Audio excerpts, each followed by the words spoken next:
Israelis give land, the Palestinians give peace. The biggest obstacle to peace has been sheer opposition to it by both some Arabs and some Israelis. He was a huge icon for the Palestinian people.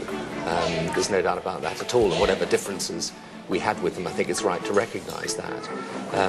I think the most important thing is to make sure that we reinvigorate the peace process.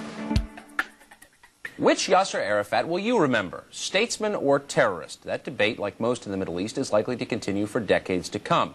And to make sense of it all, we've invited our friend, the brilliant writer, world traveler, and feared iconoclast Christopher Hitchens, whose new collection of essays is called Love, Poverty, and War. Christopher, I am more confused than ever about the distinction between terrorist and statesman. So Yasser Arafat dies this week after decades of sponsoring terrorism, and the Vatican, of all places, issues a statement essentially praising him as a statesman and expressing pain at his passing. Which was he, terrorist or statesman?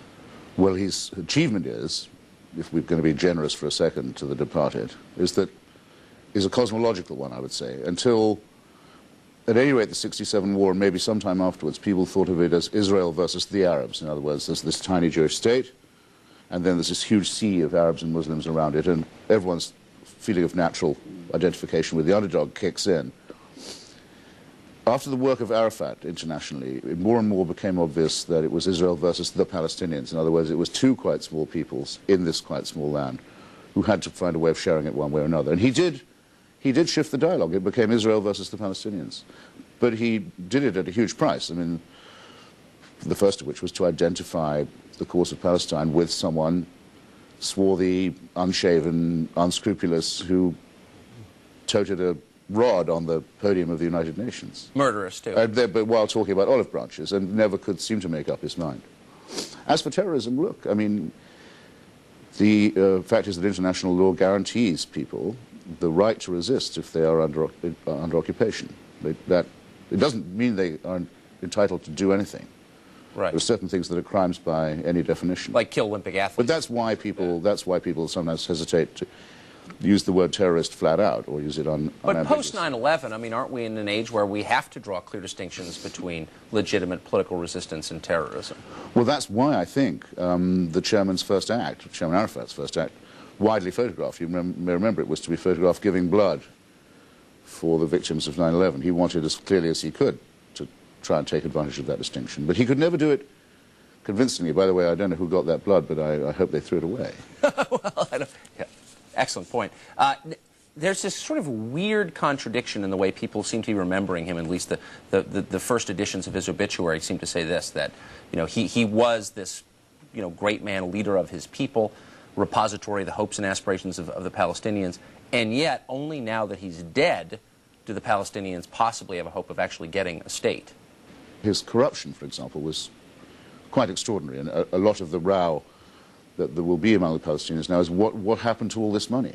Did it go into his personal bank account? Almost certainly it did. He set up about 3 extra militias to try and control the Palestinians on top of the existing occupation. I mean, he made Gaza into more of a police state prison than it was already. Of the Arab leaders, his closest relationship was probably with Saddam Hussein in the last few years. He self-identified with dictators. He was a dictator before he had a state to rule over. These are all terrible things to be saying about a dead guy, but they're all true.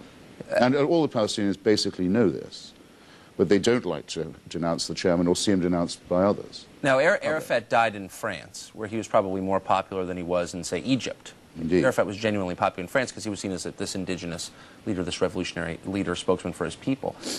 And yet the French, amazingly, from my point of view, this week essentially invaded the Ivory Coast, blew up the Ivory Coast Air Force, I think both planes, yeah. In defense or in response to this attack on, I think, 8 or 9 legionnaires. Is this hypocritical? France reserves the right to invade other countries when it wants to, but denounces other nations when they do that? What's the standard? It's such a wonderful target, but someone has to do it. French unilateralism has always been a huge factor on its own.